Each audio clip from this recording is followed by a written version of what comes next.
What is that? It's my bone. God damn it, Cartman! How would you like to suck my balls? What did you say? I'm sorry. Actually, what I said was...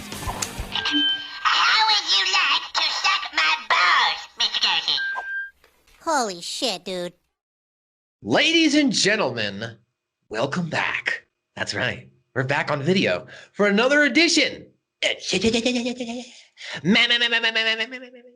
Balls, suck my balls, a South Park review, where each and every week I am joined by two blokes, to use some British terminology, as we break down South Park episodes in linear fashion. And this week we've got a guest, which is why we decided to go ahead and give you the video version. Because, I mean, this guy is a superstar in his own right from across the pond. He stirs up the controversy, or he stirs up the love, as everyone's got something to say when this guy tweets it out from all above.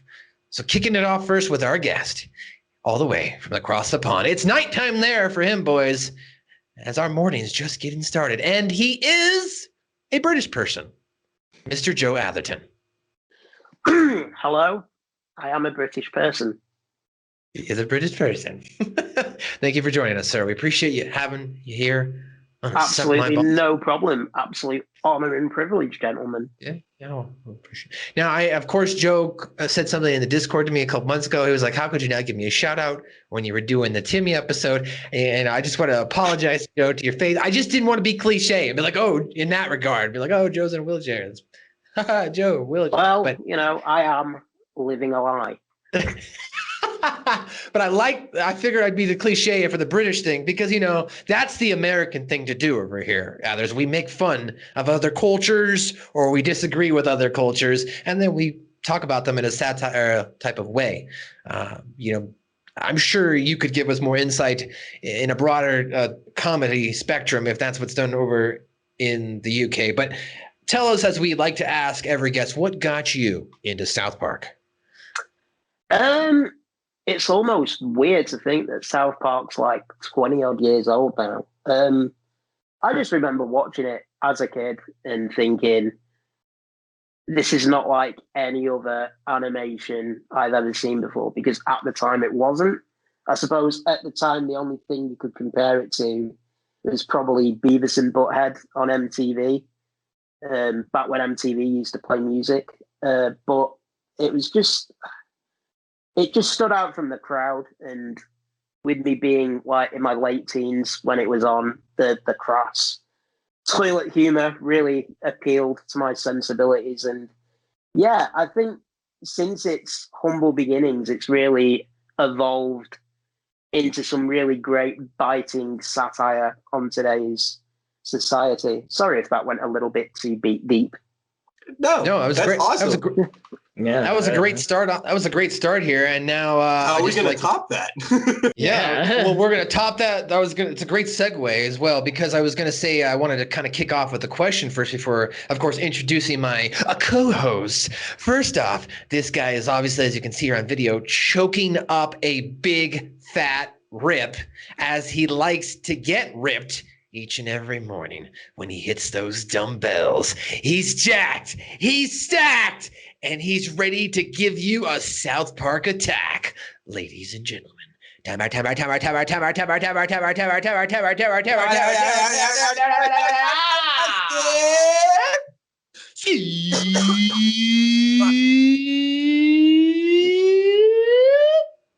Jackson.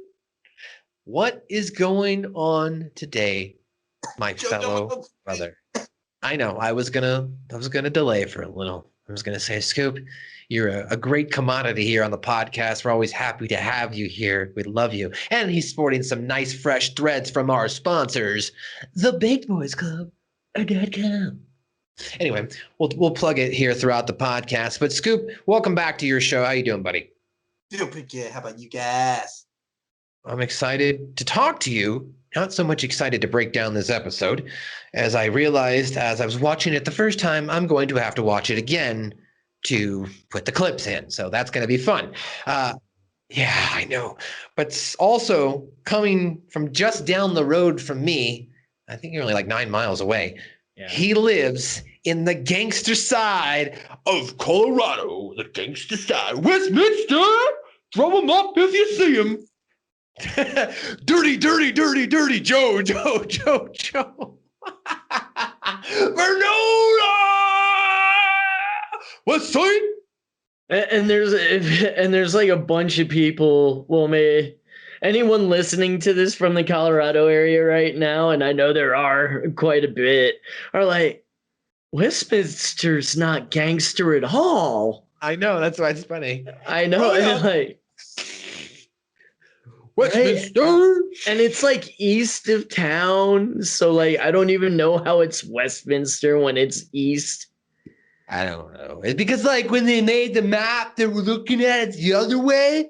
So they were like Westminster, and then they were like, "Oh shit, it's on the east side though." I don't know. They still had that altitude sickness. Take me down, down, down. All right, guys, this is Suck My Balls, episode number 65, season 4, episode number 14, titled Pip, and it's a play, of course, on The Great Expectations. Oh my God. This is a hard one, guys. This is a hard one to review because I don't like this episode. It's poor. It's not funny at times. I don't have enough emotional investment into the character, and I get that's what they're trying to do. But when you do it in a way that's targeted toward American audiences by showing me a very classic novel. It was like, what, from the 1800s? Mm-hmm. I'm not on board. And Pip is not a strong enough character to do so. It's not going to be like in next season when we get Butters, when he gets his very own episode. That's a pretty strong fucking episode as an individual arc. So I get what they were trying to do here by spinning off South Park classics, giving characters some more development. And maybe there can be a case to be made that, there's some talks behind the scene where they were trying to, get additional content out of Matt Stone and Trey Parker. So maybe they made this on purpose to be like a fuck you to Comedy Central. We're not going to do this. Who knows? But we'll talk about everything here in South Park. Pip is the 14th episode of season 4 and the 62nd episode of the series overall. We were on November the 29th of 2000, which probably would have been November 30th for you, the British person there, Joe, when Pip is offered the opportunity to become a gentle man. He goes to London, only to discover that Miss Havisham has a plan to break his heart. Joe, did you ever read this classic title as a adolescent or a high school, or what is it, the university, or however you guys do school over there? Yeah, we go from like primary school, which is like aged 4 to 11, then age 11 to age 16, you go to secondary school. Or high school, which is basically what you guys call it. We did read classic literature for English in high school, but it was more like the real classics, like Shakespeare. Like we did Macbeth and shit like that. Charles Dickens is more, I wouldn't say frowned upon, because obviously he's one of the most world famous literature dudes going, authors. That's the word I was searching for. But yeah, we didn't do it, but I know some schools that did. And getting back to this particular episode, you say that Pip isn't that strong a character. Did this come out after the South Park Bigger, Longer, Uncut movie? How better would this film have been if instead of Pip, it was Gregory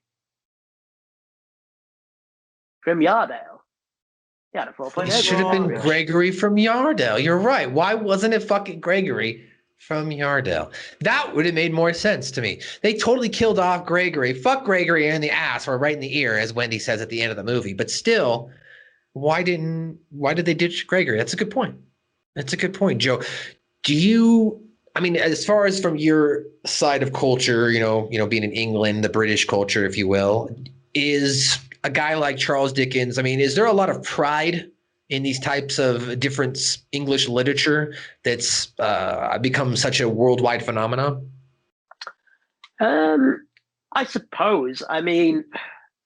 As far as exports from the UK go, I wouldn't put Charles Dickens right at the top. Or I'd say William Shakespeare is far more important Of course. from an author or playwright perspective. But like as far as exports, I mean, I'd have Dickens above fucking James Corden. You don't want to jump in karaoke. You don't want to jump in a car and sing karaoke with him. He can fucking keep that fat cunt. Tell you that. He's your problem now, guys. Hey, you gave us John Oliver too, so like it's tit for tat. You know, we got to take the good and the bad. You know what I mean? So it's kind of how things roll. Well, yeah, I mean, let's have it right. I mean, we've invented a lot of great things. The television was invented by a Scotsman. We invented slavery, obviously, trying to colonize the entire world. Which, when you are a place that's about a quarter of the size of Florida, probably not the best idea. But hey ho, we tried. We gave you the Beatles, you know, so varied success rates on exports. I'd say 50-50. Dickens, if you were going to do one of them internet tier gimmicks, you know, them tier lists, he'd probably be on B. You know, not quite God tier, but I'd probably put Dickens up on B. Joe, since Ian is Big Boys Up right now, and you're always fresh, do you feel like this was a top, I don't know, literature for you growing up, or did you like this book growing up at all? No, I was never really a fan of Dickens. It always came off. He always came off really dry to me. A Tale of Two Cities, Great Expectations, all that. It was more being forced to read it in high school and then again a little bit in college. Christmas Carol slapped though. Yeah, that's about his highlight. Yeah, like, but even then, like when the crowning achievement is a story that was then picked up by the Muppets, you know. I don't know how high your accomplishments, but speaking of the Muppets, I'm just kidding. Scoop, just let me get your thoughts here. Did you ever read Charles Dickens, or did you ever enjoy Charles Dickens? I'm gonna guess that you did not enjoy Charles Dickens. Yeah, and that guess would be correct. I did not. I was forced to read it in school and for classes. I'd rather read Buck. F. Scott Fitzgerald's Charles Orwell. Bit of George Steinbeck of Mice and Men. Yeah. Yeah, some Steinbeck. Oh fuck! I can't. We said him too. I don't know why I can't think of him right now. Shakespeare. Shakespeare. Fuck! I'd rather read Shakespeare than Dickens, and Shakespeare's not easy to read. Shakespeare can be very challenging, and that could be another conversation for itself. But in regards to Dickens, I tend to agree with you guys. I was never a big fan of Charles Dickens himself, and I think here we also have the societal nature of Americans where we don't like to be told what to do. So when you're in school and someone makes us read a book that we find to be dry, and we have to read it, and we got to write a report on it, and then we're graded on it, and it becomes part of your quarterly grade that affects you, you're like, fuck you, Dickens. Like, why do I got to read your shit, you know? So I think there's also a little bit of that American side to it. So let's talk about the episode a little bit. We're going to try to do our best to the listeners as you guys are listening to break this down as best as we can in a riveting fashion. However, we do have Joe Harris. We'd like to get his thoughts on different things too, because whenever we have guests, obviously, you know, it's not just about us. We have the guest here to give his perspective. But the episode opens up, as you guys talked about at length before we started, with a British person. Ah, Dickens. The imagery of cobblestone streets, craggy London buildings, and nutmeg-filled Yorkshire puddings. Hello, I'm a British person. As he opens the episode by discussing classic English literature, and of course, in particular, Charles Dickens. Now, Charles Dickens, Joe noted here, lived from 1812 until 1870. Of course, before realizing that the character Pip from the show is also Pip from the Dickens novel Great Expectations. And that is, of course, what McDowell is going to be narrating throughout this episode. Now, he highlights, of course, that it's going to be a Cliff Notes version, right? Tell your friends. If you haven't seen this episode, sit on down. And by the end of this episode, you're going to get the greatest Cliff Notes version ever of The Great Expectations. Now, he says, like, join us, and by the end, you'll feel as if you have read the Cliff Notes yourself or something like that. Yeah. It's not, I mean, just every time I think about this episode, it gives me a knot in my stomach. But the story opens up with Pip Perip, by the way, that's his full name. Pip Perip, making his way to visit his parents' graves. And while he's there, he's threatened by an escaped convict. What are you doing here, you little wibbersham? Oh, hello. Why, you look like an escaped convict. Did we breaky wakies out of prison? Oh, dear, but you're shackled. Here, let me help you. What are you doing with those? I'm an apprentice blacksmith. There you are. And here's a sandwich. You must be starving. Yeah. Why are you so easy to help me? Well, it's not for me to judge you, sir. We are all the same. Now, this escaped convict has got like a messed up eye, and the way they draw British characters in this episode, Joe, was this accurate, a portrayal of British animation, would you say? I think it's just accurate portrayal of British people. We're not like the most aesthetically pleasing people in the world. I mean, if I smile, look at the fucking state of them teeth. You see, it's not a stereotype. We all have crooked teeth. My nose is slightly off center, as you can probably see. I wear glasses because my eyes are, I'm fucking blind as a bat.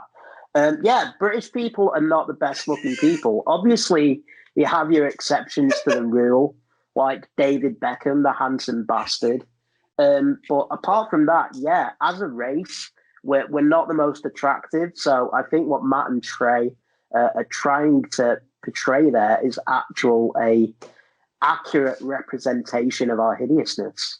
Well, I would say I've met a lot of beautiful British girls, but then you've been catfish, dude. Hold on. I was going to say, but then as you mentioned, they open their mouth and talk, and some of them don't have the best voices or the best hygiene. So we'll leave it there. Or the best personalities. They can have some very weird, interesting personalities. My uncle actually married a woman that was British. Her father is a Grammy award-winning music producer over in there, and like her, I probably could tell you the name if I figured it out here. It's not important, but if I told you the name, Joe, you'd probably know, because apparently her family is pretty big over in that side of the world in the UK. I don't know, but anyway, so she works for Disney now. They're no longer together, but that was probably my only expose, to British people. But she was already really over here, you know what I mean, accustomed to U.S. Whatever you want to say, our own cultures and ways and stupid bullshit where we take things and then make them American, homogenized. It's not French fries anymore; it's freedom fries. Anyway, so Pip assists this convict, as I mentioned, by freeing him from the handcuffs, and Pip returns to his sister's home, where her husband, Joe, reads an advertisement placed by Miss Havisham, who's looking for a playmate for her daughter. So we can talk about some of the characters here. We've got the cranky old older sister. Is that what Pip said? As I noted there, cranky old British older sister, and apparently her husband, who they don't really make that clear, but I guess they are together, right? Yeah, because. What is it? I'm just a simple blacksmith. He seems very confused on what women are about. I something with the vaginas. Yeah. I just keep to my own ironing over here. And like, I love how at the graveyard, well, not love, but Pip is like, oh yeah, sister still beats me daily. And like, he's so upbeat about it. There's a couple times throughout this episode where he notes his like he's accepting of being abused, right? And I guess I did pass over. He lets the convict go. The convict's like, "Why are you being so nice to me?" And he's like, "Because I see you as a regular person, and I treat everybody the same." And blah, blah, blah, whatever. So lovey-dovey bullshit. And that's foreshadowing, wink, wink, of what's going to Fucking happen hippie. later. Fucking hippie. That's me. Anyway, so Pip, I guess, is told he needs to get a job here. So I'm a little confused. If he's a simple blacksmith, why don't they just sell this shit? Like, is he not good at making his stuff there? Joe Atherton is there still blacksmiths going on? Is that a still high commodity? No, nobody does that anymore. Okay. No. I'd imagine most stuff that a blacksmith makes is now made in steelworks. You still obviously have steelworks, especially in the north of England where I live. But no, I think blacksmiths kind of went out in the 19th You don't think there's century. any in your farmland areas or something like that? Maybe I mean, there possibly? might be like specific people that make, I'm trying to search for the net, shoes for horses, Okay. whatever they're called. I've totally lost the word, which is I don't know. very frustrating. But Horseshoe. yeah, that's what they're called. Horseshoes. Yeah. Horseshoes. I'm sure they've got a specific name, but I can't remember. Yeah. But In America, we call them horseshoes because you throw them around a giant metal pole. apart from that, I can't imagine much need for a blacksmith in the 21st century. I've always wanted to do something like that. Joe, have you ever visited, besides going to a Renaissance fair, have you ever visited a real blacksmith? Eh? Yeah, Joe. No. You, Joe. No. JT, Dirty J. The J Nice. There used to be in the north of England a theme park called Camelot, and it was literally like Camelot. It had, you'd be walking around and out of nowhere, knights would suddenly appear and start having a fight, and you'd have like a blacksmith like making stuff, and there'd be like glass blowers and shit, and there'd be like roller coasters, and there'd be like a matinee jousting tournament every 2 hours, which was pretty dope. But yeah, that's the only place in my life I've ever seen a blacksmith. Talking about Ski, who is truly sporting and thwarting that big boy's look right there. Look at that. Hold up your shirt and smile for me, buddy. Yeah. That's a good one. Big Boys. Check it out. BigBoysClub.com. Scoop, did you ever visit a blacksmith? I mean, you're more of the religious sense, and I know that sometimes they maybe do more simpler things. Did you ever go to a blacksmith? I have a cousin that's a blacksmith. Oh! Makes knives and shit. Really? Yeah. Have you ever seen him do it in person? Been around the fire? Forged in fire? When I was really, really, really young, I want to say maybe 7 or 8. He lives up in Utah. We went up there, and he lives on a huge farm. Imagine that. Utah. And they've got horses and stuff. So yeah, they make their own horseshoes and shit. So he started making knives too. I mean, it's not cool. It's like, it's hot, it's loud, it's obnoxious. I mean, well, I hear it at the Renaissance Fair when you're walking by and you hear the clank, clank, clank, right? I don't know. It's more like a real blacksmith. It's more like because they use that machine now. Oh, okay. So they're not like doing it old. He's not doing it old school anymore with just like he's got style. I mean, he can do that with a hammer and stuff, but he's got all the machinery where he doesn't need it. Okay. All right. Well, that was great. I liked how we deviated away from that, but it built up to Scoop actually knowing a blacksmith. Joe, do you have something else to say, Mr. JV, before we move on? I mean, I do know a couple people that work at a forge, but like what Joe was describing sounds like the Excalibur Casino in Vegas, just without the hookers and gambling. Nice. Like it sounded like, depending on your stance on hookers and gambling, it sounded either better or worse. But like now I kind of want to go to this Camelot in North England. Unfortunately, it's closed. Oh. For COVID or permanently? It closed about 10 years ago, unfortunately. Fuck you, economy. Fuck you, economy. Yeah, that's interesting. I was going to say the same thing too, because what you were describing, Joe, sounds like a chain here. Well, not a chain, but at one point in time, they were bigger and a bigger chain. and that being Excalibur. Now they're just like centrally located in Vegas and maybe a couple other cities. JD? Oh yeah, well, medieval times is kind of the same thing. There's one in Cali, and there's one. I think there's still one at like Arizona Mills. Yeah, the Renaissance Fair. Yeah. Yeah. Oh shit. Yeah. There was one in Washington too. It got canceled last year because of the COVID one. I was going to go to that. I was excited because usually you can find really cool things at the Renaissance Fair. Like I found a wooden saxophone in the key of G. It was pretty cool. It was pretty cool. Well, getting back to this, again, we've deviated long enough from the Pip story. Let's get back into the story. As we mentioned, Pip is told to go get a job by his cranky old sister and by the blacksmith, who, by the way, invents jobs, apparently, because he just made the newspaper, and then all of a sudden there's a job in the newspaper. Yeah, right. Oh, look here, I've gone and made a metal newspaper. Shut up, you silly Nick! What the hell are we supposed to do with a metal newspaper? Well, for starters, we can look in the want ads and see if we can find Pip a job. I thought that was funny. Now, I mean, if he had I guess obviously I'm overthinking it. You could make the argument, well, he probably modeled it after, right? But still, that was pretty funny. So after Pip gets instructions from his, I guess you might say uncle, I guess we'll consider him then if it's her brother's husband. Pip is instructed to go be a playmate for Miss Havisham's daughter, as Miss Havisham's daughter is willing to pay 20 quid. Was that what it was, Joe Atherton? Yeah, 20 quid. Quid is slang for pounds. Okay. It's the equivalent of bucks and dollars. Got such weird this is a very educational podcast you're getting this week. It is for us. It's great. We appreciate it. We're stoners and we live.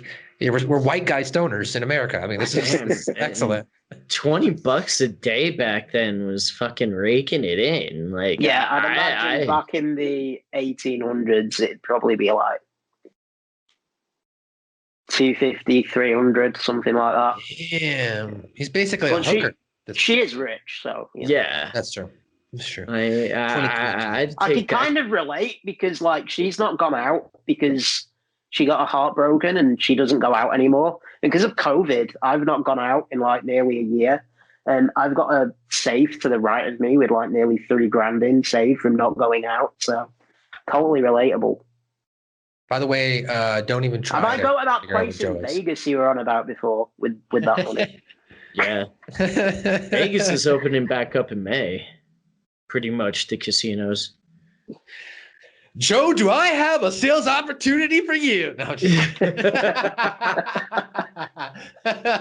for only a mere $5,000, you can. No, okay. So back to the episode. The quid. Is there any other what type of money? What's the currency? Give me we have what pennies, nickels, dimes, quarters, and then dollars. What's your guys' change there? I'm just curious. Pounds and pence. That's it. Or p. Interesting. P. P stands for pence, 20p piece. Okay, so p. Yeah. No, because our coins are America. You've got 1p, 2p, 5p, 20p. 50p and a pound. They're all the coins that we've got. Oh, and there's a £2 coin. I forgot about that because I've not used money in over a year, so I totally forgot about that. We used to have a $2 bill they took out of currency, and then they bring it back every now and then, limited editions. I see that shit. They'll fork out brand new $2 bills to get popped out. But yeah, our money's quite boring. All we've got is pounds and pence. Do you call the £2 coin toonies like Canadians? No, we just we're boring. God, we must be boring if we're getting out-quirked by Canadians. Look, you're not taking advantage of the fact that your money sounds like penis, so you get pee-pee. You got the pee-pee? Yo, give me 20 pee-pees. 20p, guy. I have more pee-pee in my pocket than you. See, there you go. Use that one. I got more PP in my pocket than you. And then if somebody gets 20p piece, guy. Yeah, guy. Hey, that's has South Park done a lot of? Other than this episode, this was really their only British episode, right? I've not seen them. Yeah, up until the royal wedding. Well, that the royal wedding is Canadian. Oh, true. As is tradition. As As tradition. as is As tradition. is tradition.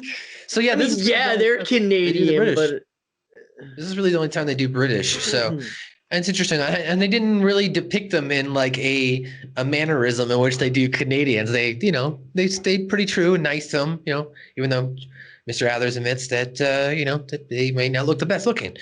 Well, that's where it leads to Mr. Pip as he ends up at Miss Havisham's house, and he walks to the gates. He sees Mr. Pocket, which he'll get to knowing later, playing in the fountain, butt naked. And he walks up to the door, knocks on the door, is escorted up to Miss Havisham by a little girl, as he finds out that the little girl's name is Estella. And she berates him as they're walking through the mansion, calling him different British slang and different terminology. You guys have some really funny slang. Like, Joe, why do you guys get Mr. Athers? Why do you guys get cool slang and we don't, Athers? Who are you? I've come to answer the want ad. Is that so, you smelly little bastard? What? This way, you pathetic squirt of vaginal discharge.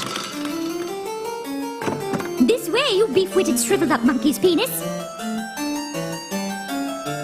Up here, you gamey mass of baby vomit. In here. Oh, after you, miss. I'm not going in there, you stupid puddle of a homeless man's urine. I don't think we do. I mean, if I'm being honest, because, like, I'm northern, so we're far more, like... Civilized? No, God, no, the opposite. Foul mouth. Like, we come up with just... My favourite insult is cunt. I mean, there's no getting away from it. And that's like... see, in America, that's like for women. No-no. It's the crazy. thing is, over here, no word of a lie. Me and my wife will be like, oh, you're acting a little bit cunty, aren't you? All right, cunty and things like that. And like, there's other stuff like wanker, that's quite a good one, which just means chronic masturbator, which everyone's a wanker. I don't know why people get upset over that. It's just facts.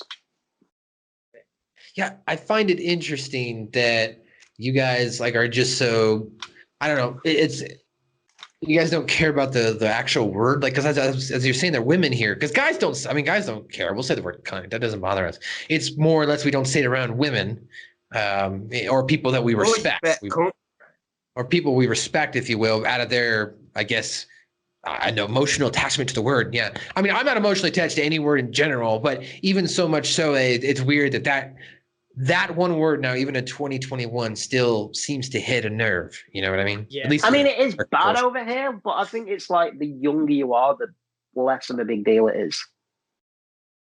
Well, and that goes for both. That goes for both sexes. Yeah, for all sexes. I think language is less of an issue over here in the UK than anything, to be honest. I mean, over here with television, like after 9 p.m, you could probably get away with having that word said on television. Okay. Like we've got something called the watershed, and like there's no swearing, sex, or violence before 9 p.m. And then basically after 9 p.m, it's more or less anything goes. Apart from like full on ex-hamster shit, you know what I'm saying? Like you're not gonna get any like midget porn on the BBC or anything like that. Scoop's laughing because that's how what it used Channel to be. 4 is for. Yeah, exactly. Yeah, Channel 4. Damn right. That's how it used to be here in America. If you guys recall back in the day, we used to have that kind of style where you couldn't even show certain specific commercials, certain cuss words couldn't be used after a specific time. So basically what Joe is telling, Mr. Athers is saying is the Brits over there kept those great moral values and weren't dehumanized, or as South Park like to say, we didn't lower the bar. Because we continue to lower the bar over here. I mean, pretty much you can find anything on now, day or night. It does not matter when it comes to type of content, whether it be vulgarity, sexual nature. It's crazy. When it comes to like the news over there where you live, do you like show people getting shot, or do you not show it? Oh, they show. Well, they don't show the like zoomed in, but they will show from afar, like, here's actual footage, and it'll be like, and you hear it, and then the person falls and stuff like that. Right. No, like they we never ever show anything like that. They'll like show example, the only thing I can really remember was like Columbine High School. They like showed the footage and they showed like a bomb exploding inside the cafeteria, but they like paused it the instant that the bomb flashed. They wouldn't show anything else, and they showed literally nothing from it. Right, and that's how they covered the Columbine shooting from out here. But like when what's his face allegedly or whatever, I'm not trying to get too political right now, shot the 3 guys up in Wisconsin. Like they showed those videos, but like Matt was saying, it wasn't like Joe or anything like that. Well, if you want, we can get darker though, because Joe, I saw. Well, I was just going to say last year I saw that guy. Ben sent it to me and I watched it. I saw the footage of that guy who went on that mosque rampage where he just showed up in all the mosques. Yeah, they literally showed where he was going to shoot and then they paused it over here on the news. Oh, we saw everything, dude. Like, it's crazy what gets out here. I mean, it's not going to be replayed, but they will show it at least once or twice that first night to give you an idea of what actually happened. But anyway, as we said, guys, not our favorite episode of A Great Expectations. Which is why we keep talking about everything but the episode. Right. And like, if you know where to look, you can find Bud Dwyer killing himself on American TV. That shit's on YouTube. Yeah. Okay. It's still on YouTube. Yeah, I haven't seen that. Nice shot. Okay, so she's berating Pip as they're walking up the stairs to meet Mrs. Havishire. He gets the job essentially, and she berates him. He berates him, and Miss Havishire sneakily tells Estella, "We'll break his heart," because that's the whole goal of her life now, is to break men's hearts. So, unfortunately for Pip, he has to spend time with Estella, and Stella was like, "We're gonna play a game," and Pip's like, "Oh, what kind of game?" It's called "I hit you over the head with this wood or whatever, this heavy log." This heavy log, and I love that game. I play it all the time with my sister. Go ahead. Yeah, Pip's like, yeah, my favorite game. So they do that throughout the different cutscenes as they show Pips. They do a montage. That's montage.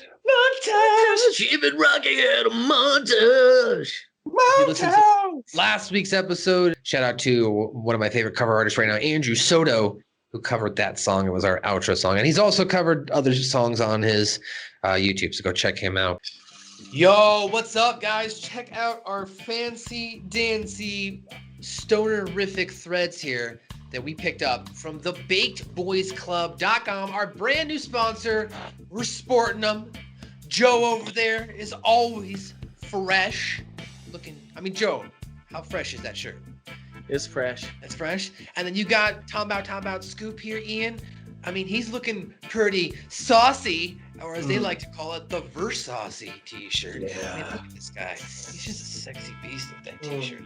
And of course, I've got the amazing NES shirt here. So guys, to get this great apparel, visit thebakedboysclub.com. Use the code SuckMyBallsPod and you'll save 15% off your order. So not only can you get baked, but we're gonna save you some money so you can continue to get baked. So visit thebakedboysclub.com, bakedboysclub.com. Use the code SuckMyBallsPod. Baked Boys, not just a brand. Not just a brand. It's not just a brand. It's a lifestyle.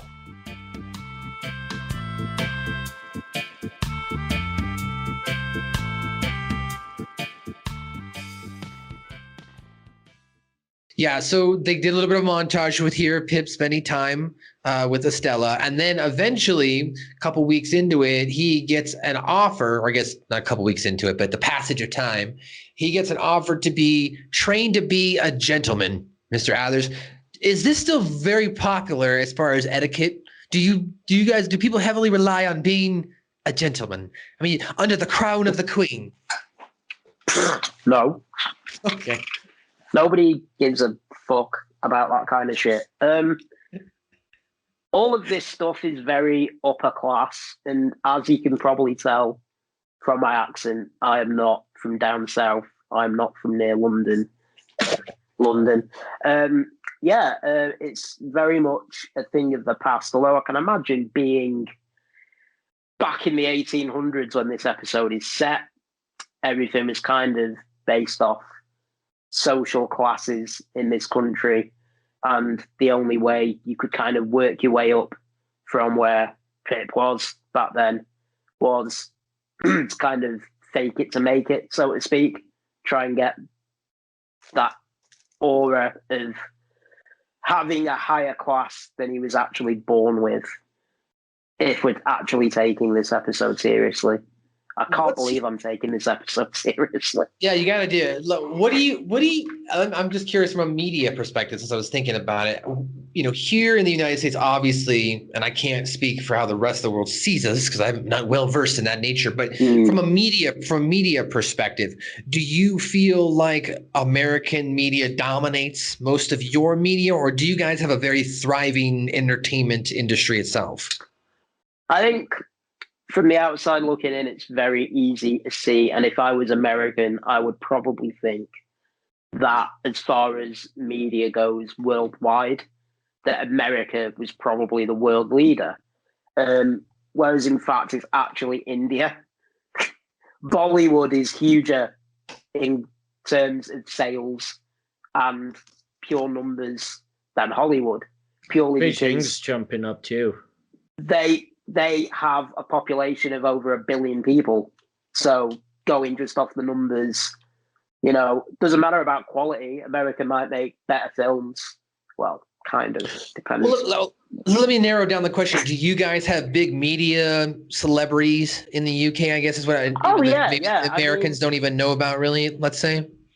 Yeah, but I'd say that was mostly down to cultural references. Like, in the UK, the main programs are kind of like our soap operas are very popular.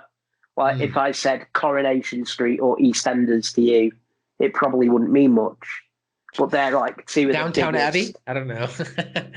Downton Abbey's probably like as far as an export. And Doctor Who, I suppose, that's quite a big export as well.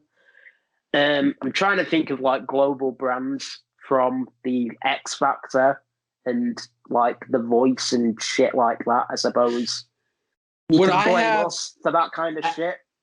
And let me fine tune the question even more, then it has nothing to do with South Park, Scoop, or Joe. If I move to the UK, can I become a big celebrity because I'm American? Do I have a better opportunity? I guess is what I'm getting at. Oh, what? The whole exotic stranger type? Yeah. I don't know. Maybe. Okay. Maybe. I don't know. I mean, what about Scoop? I mean, he's sexy and chiseled. If James Corden can go to America and become a fucking megastar, then any no talent bum can, to be honest. So you're saying there's a chance? Exactly. I mean, it sounds funny to say that I actually used to really like James Corden when he was in a sitcom over here in the UK called Gavin and Stacey, which was like really funny.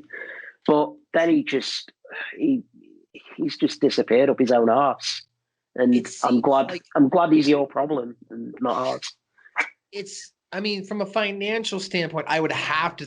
I'm only assuming that America's got a bigger media than the UK, but I would assume. Of course, it only stands to reason. Florida is bigger than the UK, so it's going to have more resources. What would you say is the richest actor, like a normal actor makes in the UK? Maybe $75,000-$100,000 a year. Would that be polite to say? You on about by purely staying in the UK and not getting on a global I'm just thinking like your own area. I was curious.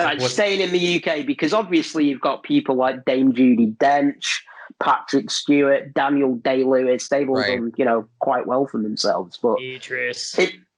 If you're talking about people from the UK, you're probably looking at your presenters.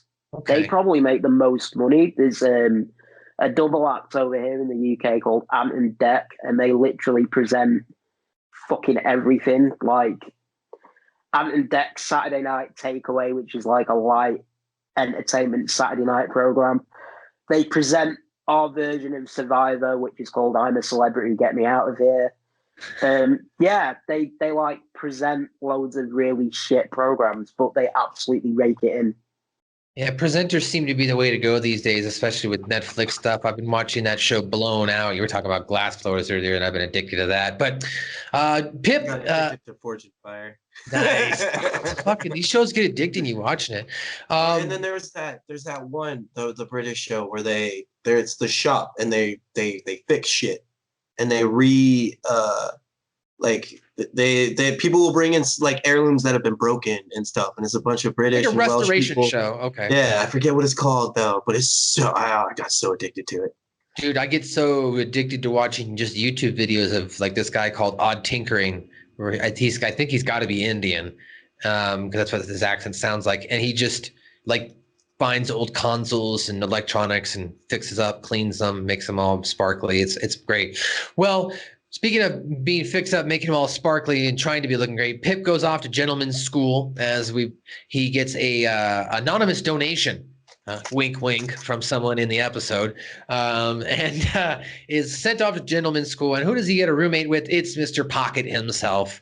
So Mr. Pocket explains the backstory on Mrs. Havisham, her love life, and being heartbroken and scorned, while Pip is trying to remain being a gentleman at the table, first eating with a knife, then sticking his napkin in the tumbler, as they said, then whipping out his wee-wee and checking for scabies, as well as farting, too. And the story ends, Pip, with me suggesting that one should never pull out the wee-wee and check it for scabs whilst at the table. Terribly sorry, Pocket. Not at all, I'm sure. All things that are not gentlemanly. All things that are not gentlemanly. So, Quite, I'm sure. Quite, I'm sure. Mr. Pocket explains to Pip all about this. So after a couple weeks, Mr. Malcolm McDowell, the narrator, mentions that Pip was ready to return to see his beloved Estelle. So he returns. Miss Havisham shows Pip that she too has gone off to be a lady. Got a little bit of a makeover. Gives him a picture so that way he can wank off to it later.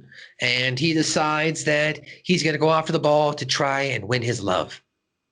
So he goes off to this ball to try and ask Estella to be his girlfriend. They do a little bit of a dance. I don't know if you noticed. This part was a little bit funny because in the background, some of the dancing was just weird. One of them, at one scene, the chicks were spanking the dudes. I didn't understand that dance. You no longer live with the blacksmith? Oh, I see Joe once in a while, but I don't have much in common with him anymore, now that I'm a gentleman and all. Naturally. Movement. Is that something you guys have vetted over there, Joe? No? Okay. It was just a very odd dance movement. Even Pip got his ass spanked by her too. It was just very weird dance. Just a very odd dance itself. So while this is going on, Pip, kind of confesses his love to Estelle, and then Estelle reveals that she has a 17-year-old American boyfriend, by the way. He just pops up out of nowhere. Like, just a typical, sorry, babe, let's get it out of here. Sticks in a typical 17-year-old American boyfriend named Steve, who wears modern clothing. Makes no sense. And he's got a car. He's got a car. This is 1800. That made no sense. The first car wasn't even invented at least the late 1800s, early 1900s. That was I don't understand. So, but apparently he's got a car. So now saddened, Pip goes to Miss Havisham's to only find out that she approved of Steve, that she had set this all up, and that upon learning Estelle was only using him to hurt Pip, even Steve's pissed. And then Miss Havisham explains that she has Estelle break young boys' hearts to harness tears to power for her Genesis device. Havisham desires youth and wants to use the machine to switch bodies with Estella. She then sends robot monkeys to attack Pip. And Monkey. It's like they knew part of this story was boring, so they started trying to interject that stuff halfway through. All right, put Steve in there. He's an American. Yeah, throw some robot monkeys. Fuck it. She's trying to build a machine to fuse herself with Genesis. Monkey. Even they knew they only had a little bit to work with here. So I think they missed the trick with the Genesis machine. I think it should have been fired up with Phil Collins doing the drum from In the Air Tonight. That would have been great. That would have been. I will hear you calling in the air again. Hold on. You'll be inside me. And the convict at the beginning could have been Phil Collins because he kind of looked like him a little bit. Kind of does. They would have wrapped it all up nicely. They probably just reused the same model and made him look a little bit different. So Pip passes out after learning the news and escaping from the robot monkeys. He passed out in the street, and when he wakes, he's found by his older brother. I'm sorry, his uncle and Mr. Pocket. You passed out in the street for 3 hours, and unfortunately, Pip realizes that Miss Havisham was trying to break his heart, and then he's told some great news that the anonymous donor, guys, was the convict at the beginning of the episode.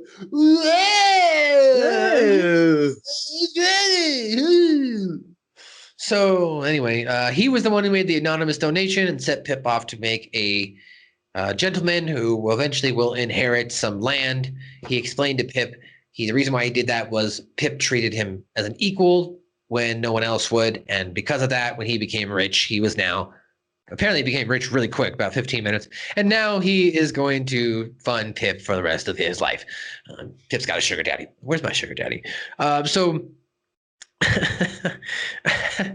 Pip now says we got to kick her ass, meeting Miss Havisham.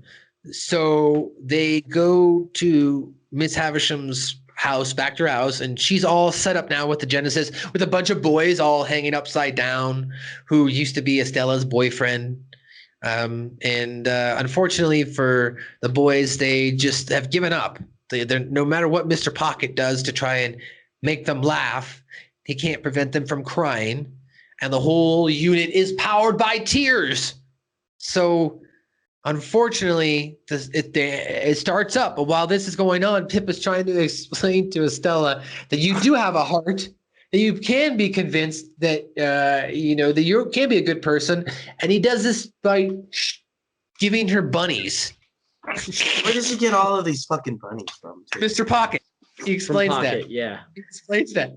So he gives her the bunnies, and he explains to her that only a person with no heart would be able to kill these bunnies.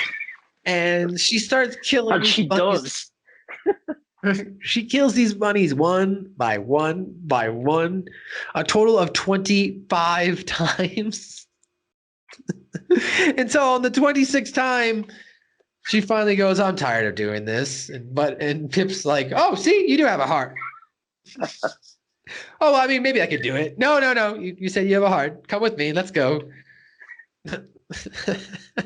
And Estelle jumps out of the chair, and Miss Havisham fuses with an empty box, I guess, and she dies. And that's how the episode ends, with apparently Pip and Estella are now going to be a thing.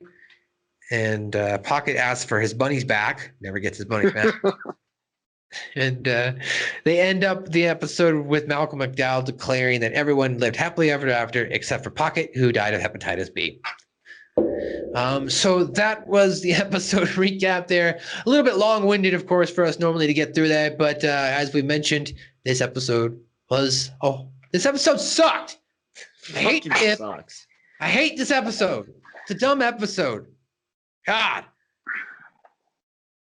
Guys, there's no what did Kenny say. It's a Pip fucking episode. You haven't figured that out this week. So there is no our weekly what did Kenny say.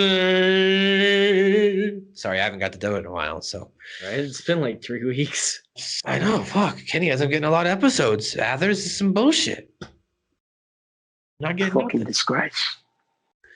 So, Scoop, why don't you start us off with some trivia? We don't have much here either. And then, Joe, finish the references to pop culture. This is the first. And I was going to say, and anybody feel free to interject after we read the note. Whatever. Yeah, after. Yeah, let him read the note. This is the first episode to not feature any of the main characters. Is it? Yeah. Yeah, it's Pip. Yep. This is the first episode to not feature the satirical disclaimer at the open. The episode remains relatively faithful to Dickens' Great Expectations until the introduction of the Genesis device. No shit. Really? Pip's head is shaped slightly different in this episode.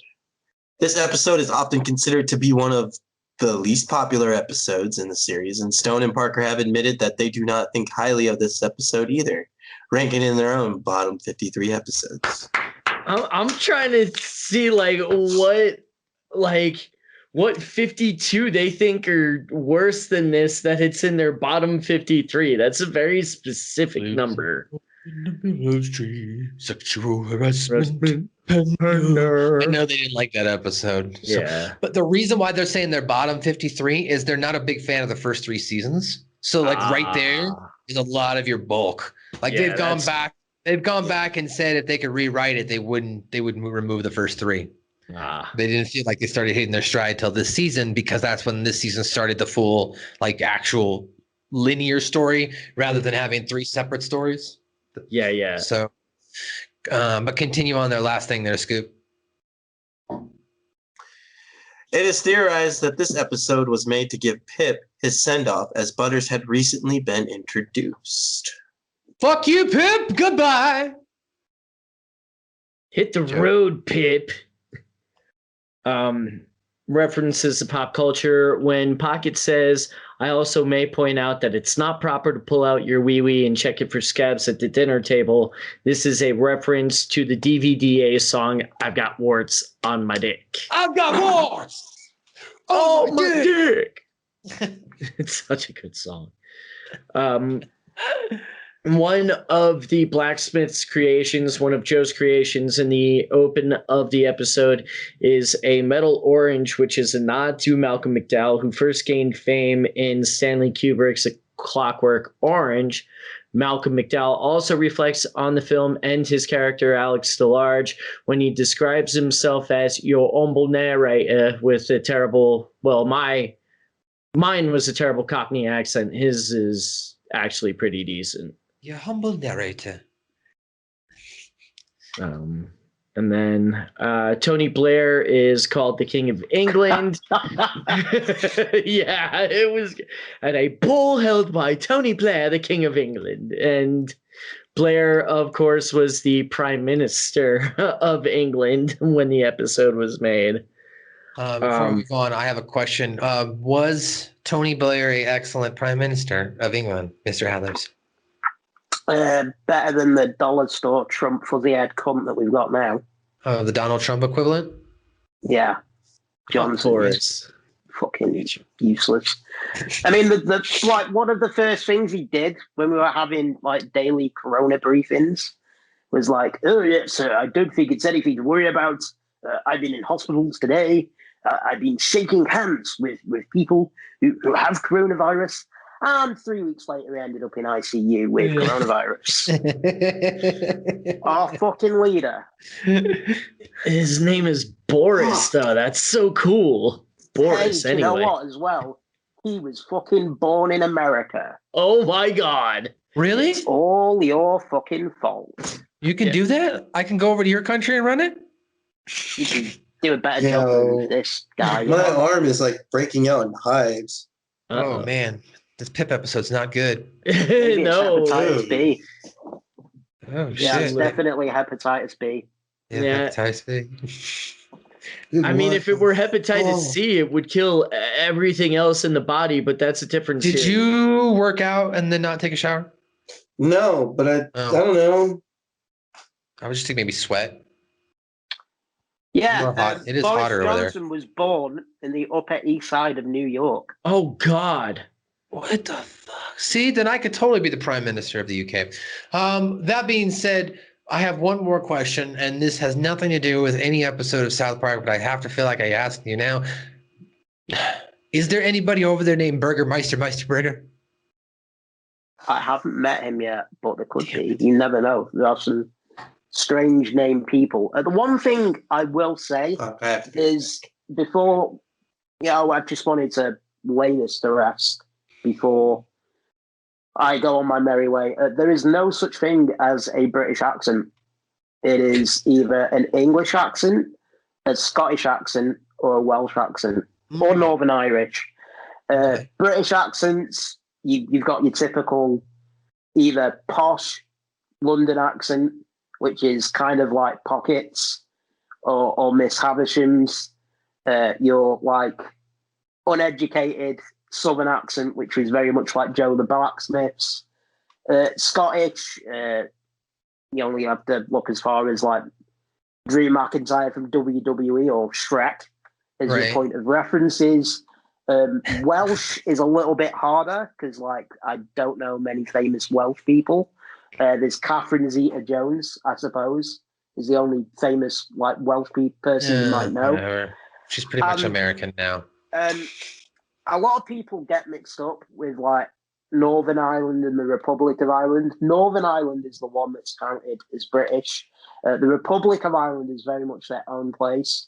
The Republic of Ireland accent is very much like, like a lullaby, like kind of like your leprechaun. Ooh, ta-tee, ta-ta, ta-tee. Whereas the Northern Irish accent is very like kind of harsh and like, hey, you, I know your name kind of thing. So like more Boondock Saints. Yeah, kind of. If you're a wrestling fan, Fit Finlay. Okay. But there's no such thing as a British accent. I just thought I'd clear that up because we all hate each other. We're Great Britain, but we can't fucking stand each other. Especially England. Everybody hates England.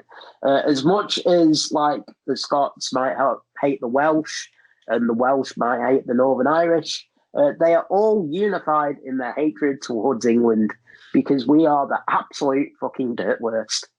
Before you finish up here, Joe, with the music pop culture stuff, I have a follow-up question to that. You know, I saw that there was, some concern in, let's say, in France, which I was not England, but I wondered if it had translated over to UK.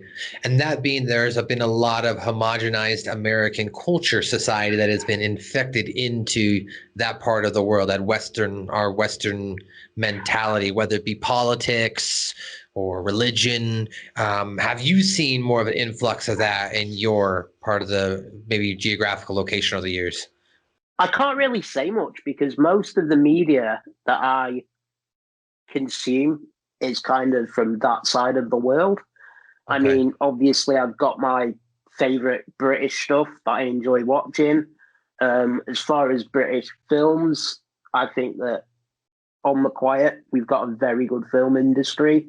There's lots of really, really good underground British films that you guys won't have heard of.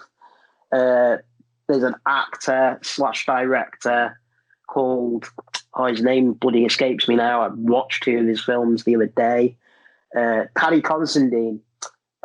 He's like plays a very small part in The World's End, which Simon Pegg's in. And he's a really good director and actor in his own right. And he's made some great films such as Dead Man's Shoes, Journeyman, which is the story of a boxer who has one last fight, ends up winning but getting a brain injury and has to learn how to walk and talk and kind of win his wife and daughter back. As far as American media goes, I think because the world's a much smaller place now, what with the internet and everything. I mean, here I am talking to you guys who are American. You've got all of these streaming services like Amazon, Netflix, Disney Plus, Hulu, etc., etc. I think it's just a lot easier now to consume content, not just from America, but for all over the world.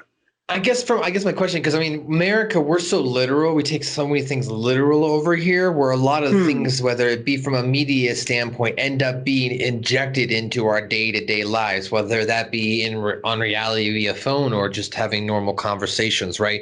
And I know that, like, from a political standpoint, over the last 4 years, we've had this kind of unearthing of this of these individuals, we'll say half the country, who thinks one side has that sort of political mindset of I don't want to put them all in one blanket statement, say all right, but or white is right or anything like that, but has that style of America or our country, our way type of mentality been infected into your society? Kind of. I mean, Twitter and Facebook and basic social media is kind of like an echo chamber. So you can't really gauge the actual reality of things just by logging on to Facebook or scrolling through your Twitter. But I'd say there's definitely like there's two camps. I mean, I'll go on record and say I'm very much left wing. I think that if people are fleeing from a country that's in the shit, then as long as they're going to contribute to the society and not just come over here and not work and drain, benefits, more power to them. I'm also like, you look at some of the right wing stuff, and it's bad on both sides. I think you've got extremists on both sides. I don't think that everybody that votes Republican is racist. Just by the same token, I don't think everyone that votes Democrat is whiter than white. I think you've got good people and bad people on both sides of each political divide.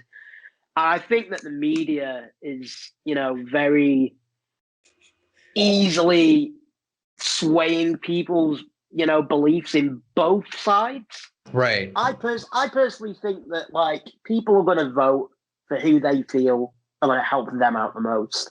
And I don't think that makes them a bad person. That's basically I can't stand the fucking government that's in charge over here in the UK. Unfortunately, they won by a landslide. Unfortunately, the guy that took over the opposition party is fucking worse than the last guy that was in opposition. That sounds about America here.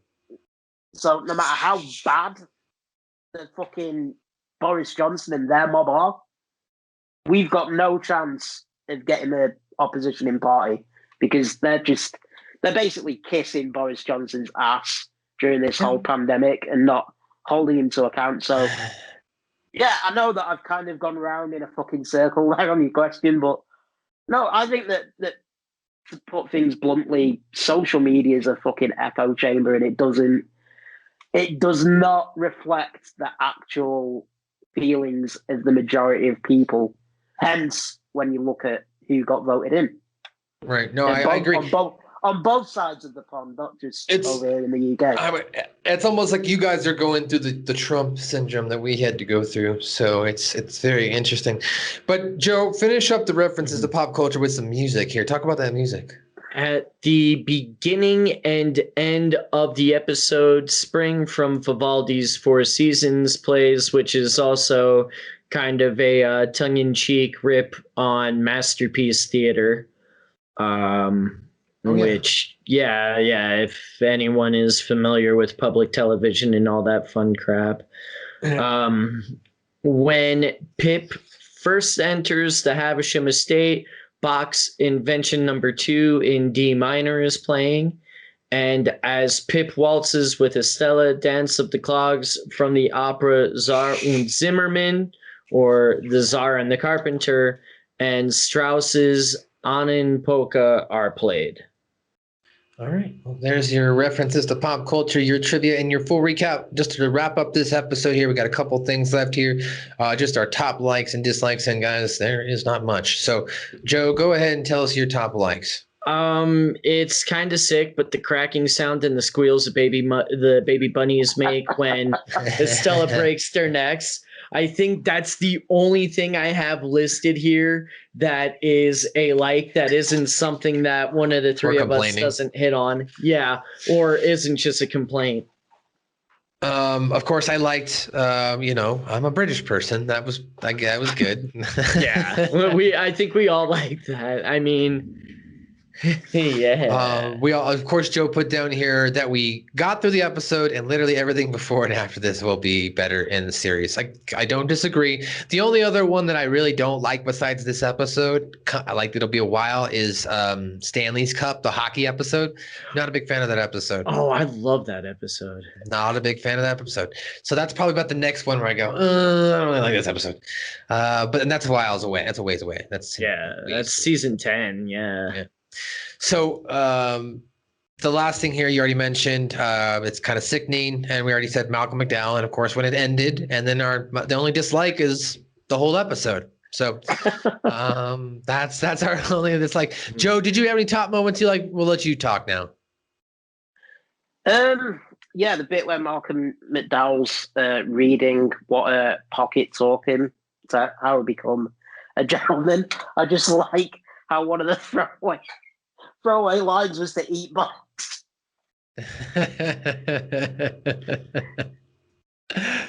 Anything you disliked heavily? I mean, is there anything when people watch this episode, you watch this episode, you go, man, this is fucking bullshit. I don't think it was very true to Dickens's vision of Great Expectations with the Genesis device and the monkeys. That's fair. That is a fair argument. Scoop, not one for the purists, right? You've been a little quiet over here. I know you always seem to have a little bit of I don't know what's going on over there, but what did you think, Scoop, of this episode and your final closing thoughts? Give us the Scoop rant here. I need something, Scoop.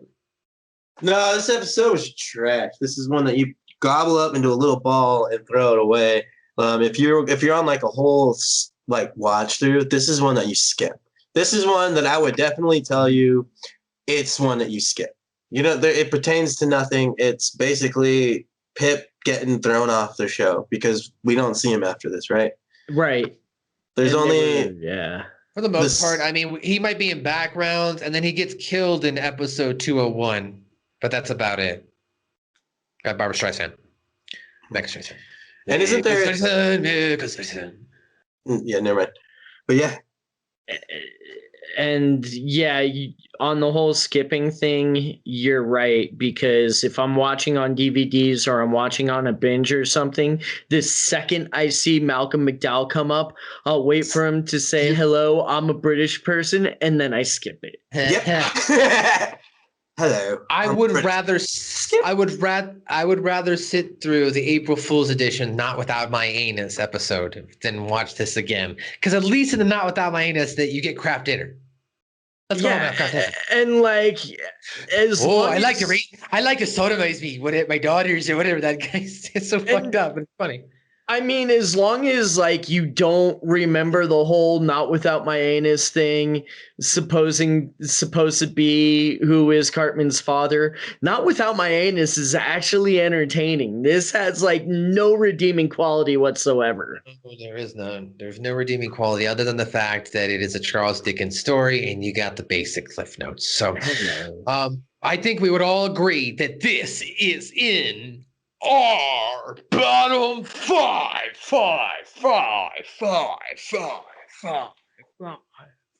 This is number 308 for me, number 308 for Scoop, and this is number 309, I guess, for JB. Yeah, this is literally my worst episode in the series, and it's so far below everything else in the series, it's not even worth mentioning. Not even worth mentioning. I didn't know we were counting 309. Mine's 309. Shit. Fuck yeah. Yeah, technically. Joe, Mr. AV Athers, let me ask you. Did you enjoy this episode? Would you rank this in the bottom half of the South Park podcast? Or Suck My Balls? Or sorry, of South Park shows? Yeah, probably. I wasn't a big fan of it, even though it had British people in it. Still wasn't enough to push it over the top for me. Yeah, it's pretty... Like you say, you might as well have just done the whole Simpsons did it and had Pip was killed on the way to his home planet come up at the end. Yeah. Pip's dead! Yay! And here's the sworn affidavit, kids. All right, well, ladies and gentlemen, that's going to do us here for another episode of Suck My Balls. We've lended your ears long enough. I'm your host on the scene where the air is clean. I'm lighting up green, your boy, MSG. You can follow me on Twitter and Instagram at Matthew_Trihaffer. Each and every week, I host Light the Fuse, an AEW review podcast with Ben Hami and Chris Silvio. Let's check out the podcast New Force Order I produce, as well as patreon.com/StevieRayT. Joe, do you have anything to say before we go? Everything I've been plugging the last week is actually all more or less happening this week. Oh, okay. Which means it'll have all happened by the time this airs. Although we do have the Alpha 9 coming up on March 20th, you can still get tickets for that. We'll have video available on all that fun stuff soon. IZW, DCW, Primos Pro Wrestling, all that fun crap. And yeah. All right, sounds good. Scoop, do you have anything to say before we kick it over to Joe before we go? Suck My Balls podcast is down my hands, baby. That's right. And Mr. Athers, we thank you so much for being here today on Check My Balls. Is there anything you'd like to plug or put over before you leave? Because you are a British person. I am a British person. Hello. No, there's nothing that I want to plug or put over. All I will say is wear a mask, get a vaccine, or don't, and just be tolerant of people that don't want to do that shit because they're not your fucking dad. Just live your own life, do what you want, but be tolerant of other people's beliefs. There you go, ladies and gentlemen. That's the great send-off here. If you don't like us, fuck you. If you love us, we love you. Check my mouse. We out. Peace. Cheerio. What is that? It's my bone! God damn it, Cartman! How would you like to suck my balls? What did you say? I'm sorry. Actually, what I said was... How would you like to suck my balls, Mr. Garcia? Holy shit, dude.